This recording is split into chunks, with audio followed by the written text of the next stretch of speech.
It's a great honor and with much pleasure that I introduce Professor James Taylor to you today.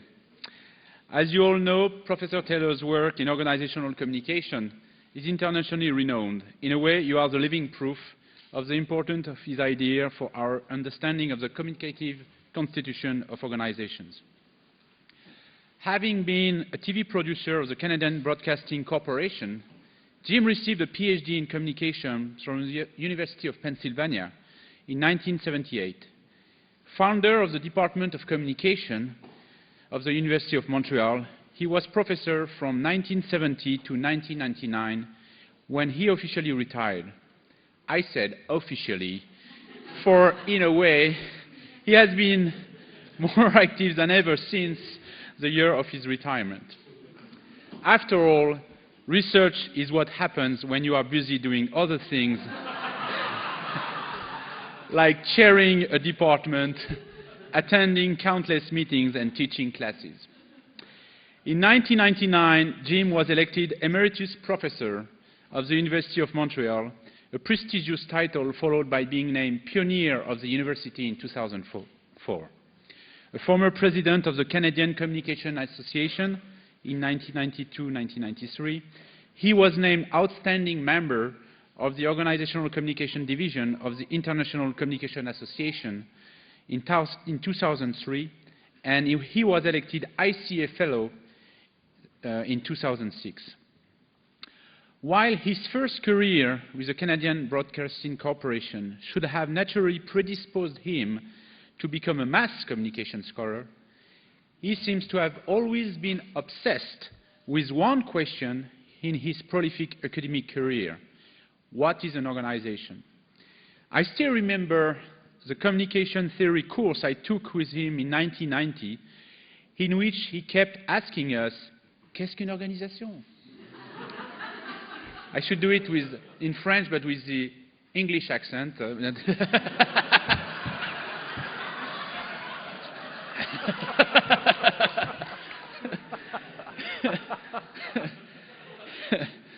He always presented this question as a kind of enigma that he said he could not himself solve. This was very generous of him, since this recurrent question implicitly positioned us as the ones who had to solve this puzzle for him. But more than a question he was asking us in that course, it is a question he has kept asking himself throughout his academic career and, I believe, his entire life.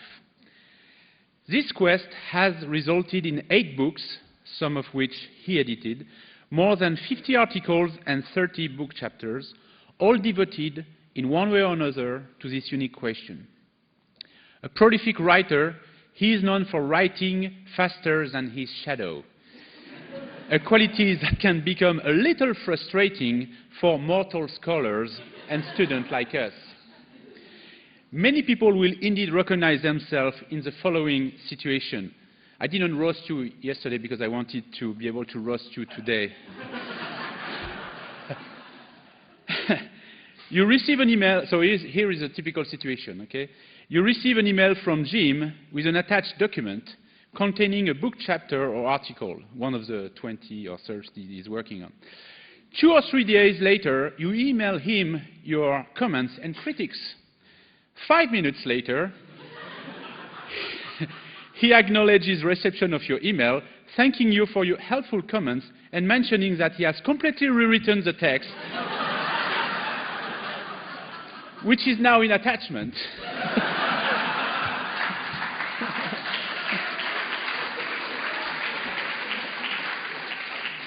Frustrating, isn't it?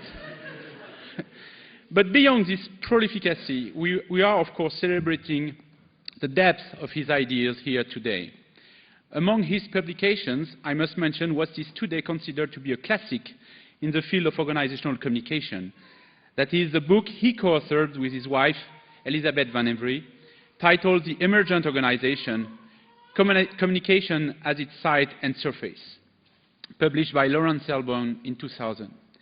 This book had, as you know, a profound effect not only on the field of organizational communication, but also more broadly on the field of organization and management studies in general. In this respect, allow me to quote an excerpt from an email that Carl Weick recently sent him when he announced that he could not join us at the conference. Because for some time, Carl thought that he would be able to make it, but 2 weeks ago he told us he could not make it. And here is the excerpt of Carl Weick's email. "Let me simply say that I was counting on attending because of my extremely high regard for you and your work.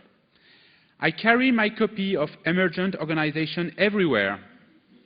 It is the most heavily glossed book of any in my 7,000-volume library, which means you supersede people like William James and John Dewey.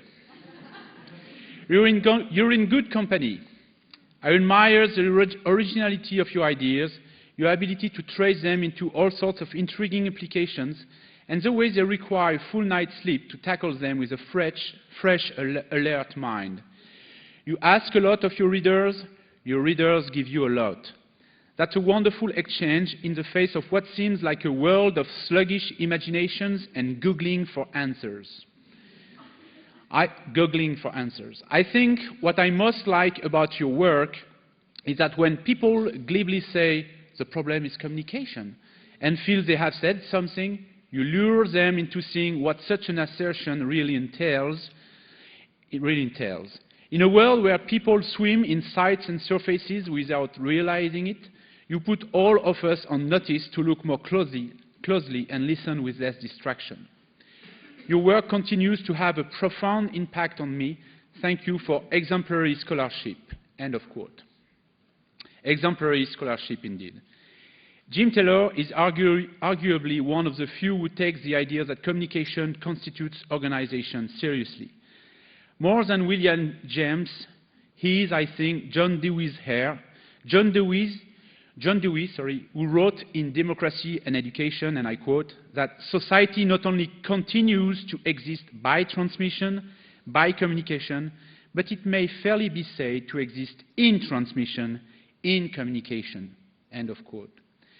Just replace society by organization, and you have what constitutes Jim Taylor's untiring quest.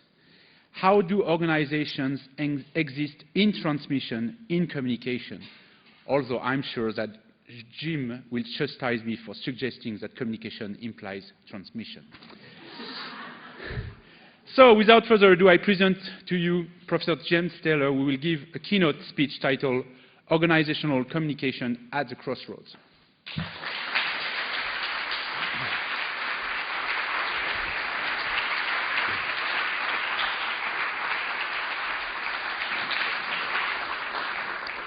Thank you. It's been a wonderful conference.